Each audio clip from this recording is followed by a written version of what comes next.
And we're live. Hello, everybody. I am Lauren Weinberg. I am a national board certified health and wellness coach. I am known as the Becoming Coach, and I specialize in empowerment and whole person well being. Hi, I'm Melanie McLeod. I'm a certified empowerment coach and I specialize in life and business coaching, and I am an entrepreneur coach. And welcome to Talking Transformation Live. Where it will always be real talk in real time for real people. And that's us, and that's you. So if anybody is out there listening today, tuned in live, please say hello. Please drop a note in the chat so that we know that you're there. Absolutely, please. We love to talk, but we love to talk with you. So please join us in the conversation.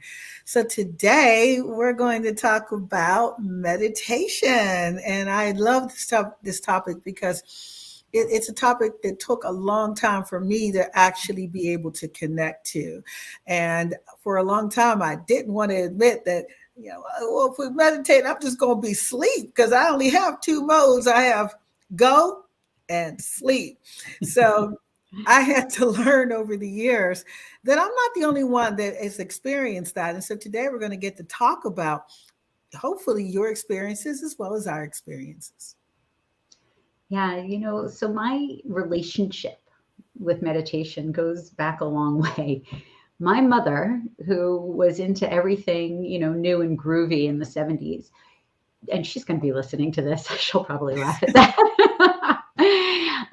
But she took myself, we went as a family. My sister is 7 years younger, so she didn't come. She was really little, but I was 11 at the time. And my mom took us to an ashram in New York City, where I remember we had to go with a piece of fruit as an offering, and sat with these dudes who, took me into, it was pretty intimidating as a kid, I have to say. They took me into a room and they gave me my mantra, told me never to tell anybody. And it was all very like formal. There was a shrine, there was like, it was a whole like to do. And then we went for some classes on how to meditate. And this was TM, this was transcendental meditation, which was like a thing in the 70s. It certainly exists still today, and it's very similar to Ayurvedic meditation. But like I've gotten to have meditation as a part of my life. As intimidating as that was as a kid, it made me recognize that, what, there was something I could do, something that I could take control over that could help bring some peace into my life, to help me feel just a little bit calmer and more at peace. I didn't meditate since I'm 11 years old. I tried and then I stopped for years, but it's always been a little piece of what I did for such a long time. Yes, that's good. And I think for me, there were many times that I was in the logic brain world, and every once in a while I want to go into the spiritual world and the intuitive world, but I worked a lot, so I was tired. As soon as the music's So playing, and either go or sleep, right? I, I'm knocked out. But what I discovered though over the years is that even though sometimes I might have thought I was asleep, the unconscious mind is hearing that music. It's hearing if someone is giving you a guided meditation, and the words that they're saying, they are going in. And I did find that I thought I was just relaxed because I took a nice little nap, but I actually was relaxed because of the process. And I stopped worrying about analyzing the process or whether I was asleep or not, but really just being able to use that time to do the breathing. And I really find that the key to meditation for me is the breathing. Breathing is everything. Well, yes. I mean, to me, like that breath is everything, right? Like when I talk about my like ABCs of what you have control over in your life, your breath is the B. Like that is one of your greatest tools that you can use at any time. But yeah, in meditation, it's funny. So that experience I had that was intimidating as an 11-year-old kid to go to this place and be taken alone to a room with these two men. Like, it was a strange experience, but that's not what meditation has to be. And I think that really is a lot of people's misperception of what meditation is, that it's this thing that is sacred and weird, and people take you away to go learn it and you have to go do something special. Honestly, even though if you look it up, it'll tell you that there's 23,000 ways to meditate. Yeah. It doesn't have to be anything more difficult than what you just described, Melanie. Just sitting with intention, just sitting and focusing on your breath. I mean, that really at its core, that is meditation, because it's setting some time aside. And it doesn't matter how much time. You can build up to whatever time feels comfortable for you, but you can start with a minute. You can start with 3 minutes or 5 minutes. Yeah, let's talk about some of the benefits of doing that. What is it? What is the end result of taking those few minutes to do this process? So to me, I mean, there's several different results that you get. There's so many benefits that you get from meditation. One is it actually strengthens and adds additional neural pathways in your brain. And those become linked to control, to peace, to what we call mindfulness. Mindfulness is really just the ability to be aware in the present moment without any judgment, right? Mm-hmm. So just being in this moment. And meditation strengthens that mindfulness muscle more than anything else. That act of if you're just sitting and breathing, I hear all the time from people, I can't meditate. My mind runs all over the place. Well, that's what minds do, right? That's what minds do. Yes. That act of noticing that your mind is running and making the choice to sort of unhook your mind from the running away and bring it back to your breath, just noticing, nothing more than saying to yourself, I see myself breathing in, I see myself breathing out. I mean, it can start with something that simple. Breathing in, breathing out. Well, one of the things I want to address with that, because a lot of times, everyone's going to be at different levels of their understanding of meditation or how often they want to do it and how they want to do it. And I found that some of the times I got involved with more of the advanced meditations. And you can find meditations everywhere. There's just so many websites, and we'll mention some of them before we get off today. But there's so many options with YouTube and Spotify and Insight Timer, and there's just tons and tons of them. And some of them is guided. Some of them is just music. So you have to decide what's going to work better for you. I found some 10-minute morning meditations where it's like, okay, they're helping you set an intention, because they'll say this meditation is about thinking positive, or this meditation is about, so you have options of the type of meditation that you listen to and what the focus of it is for you, so that you can really connect to it. And I think it's really important to connect to the meditation that works for you so that you can release your mind. Because it's an incredible feeling when it's over and you go, oh, you almost have to bring yourself back and say, oh, I wasn't thinking about anything, because I didn't even know where I was until it stopped. And then I went, oh, and then you just feel so relaxed because your mind wasn't busy doing so many things. Which, happens, it takes a little bit of practice, right? Like I always say, it's sort of, meditation is like sweeping out a dusty corner, right? When you first sweep out a dusty corner, you're going to have lots of stuff flying around. But the more you sweep, the less stuff there is to be flying around. And it's like that with meditation too, and calming your mind. At first, you're going to have tons of thoughts rolling around. And some days will just have a busier mind than other days.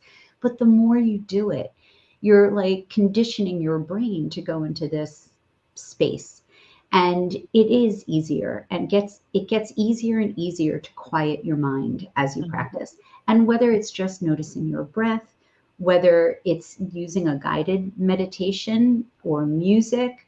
You could do a walking meditation where you're just very mindful of your feet on the pavement in front of you and the sounds around you, and what you see. You could do a choiceless meditation, which is just taking in whatever sensory input that you're experiencing in that moment, right? I mean, it just, the list goes on and on and on. But the more you practice any one, the easier it becomes. Mhm. And I think you make a great point about looking for something that resonates with you.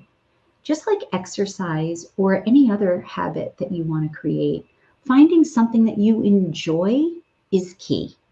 If you don't like a certain kind of meditation, don't do that meditation. Look for a different kind. But the benefits of meditation outweigh almost any other thing that you can do for yourself to Absolutely. help you just like stay centered and calm. Well, there's a lot of people that have these visions in their mind, of the yoga position, on the floor, and Hand, you're, hand oh, motion.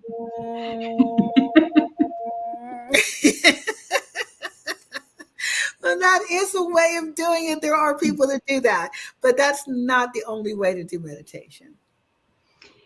Yeah, so go explore. I think, Melanie mentioned that there are so many resources to check out. I mean, John Kabat-Zinn is the father of modern mindfulness-based meditation, but there's a million, meditation goes back thousands of years in certain traditions. And there are books, there are videos, you can find everything on YouTube. You could Google. I mean, there's just so many ways to find out more. I happen to love the app Insight Timer. No, I'm not getting paid by Insight Timer. They don't even know I exist. And I didn't know Insight Timer existed. Lauren told me about it, and I absolutely love it. There's so many options and so many wonderful different people and healers on there. It's incredible. Yeah, there's guided meditations. And like Melanie said, there's different kinds of music for meditation. There's sleep meditations. There's just a million kinds of meditations and courses and other good things that you can use to learn, just any kind of personal growth issue you would want to explore, you can look up. And there's the Calm app, and there's Headspace, and there's 10% Happier, and there's many different meditation apps. You get a lot for free on Insight Timer, but it's finding what you like. It's finding the meditation teachers that resonate with you. You have to like their voice. You have to like their style. You have to enjoy what they talk about and how they move you through a meditation. So it's play with it. It's another, we talked about play last time. Like this Yes. is another thing that you can play with. It doesn't have to Right. be like super serious. Like Mhm. enjoy. And I'm glad you said that though about the different voices, because sometimes people will just turn on one meditation and they don't connect with that person. I don't like meditating. Yes, it's like, Don, shut it down. And no, because there have been several people that I listened to that I didn't really connect to, but I didn't know that until I found that person I did connect with. And then I felt the difference and said, oh, this works better for me. Yeah, and a combination is good. Look, people can pick one kind of meditation and just stay with it. People who do transcendental meditation, they do their meditation. They don't usually mix it up. It's like twice a day for 20 minutes. But the choice is yours. Something is better than nothing. That's why I say even just 3 minutes a day to just sit and if you look on these apps, there are 1 minute meditations, 3 minute meditations. Yeah, There's 10 some that minutes, are high, half 10 minutes. hour. You can sit for hours if you want to, if that's what you want to do. There are people who wake up extra early because they want to get We a do. 2 hour meditation in. And let me tell you, they are building their mindfulness muscle. They really are. Um, but that has to fit your lifestyle and it has to be your priority. Just start. Like there is no such thing as being bad at meditation. Absolutely. So I'd love to see your comments. Those of you who are going to watch us later, please feel free to give us some comments about um, your feelings around meditation or some of the practices that you Yeah. do, because it's important that we share with each other. Yeah. And what experiences have helped you? What helped you find a meditation that you like to do, or maybe what experiences have you had that you thought this is all there is to meditation and it took you a long time to come back again? Like, I just think that that's normal, that a lot of people, try it once or twice and they're like, this isn't for me. And I would just encourage you to give it a whirl because, like I said, other than gratitude, there is nothing you can do that helps your brain more than meditation. I agree 100%. So thank you for being with us today, and I hope to see you same time, same place next week with Talking Transformation live at 5. Yeah, if you want to get in touch with us, feel free to email us at talkingtransformationlive@gmail.com, or reach out to Melanie or myself directly. That's our contact information. And we would love to hear from you and let us know what you think. All right. Hopefully see you same time, same place. Bye-bye. Till next time.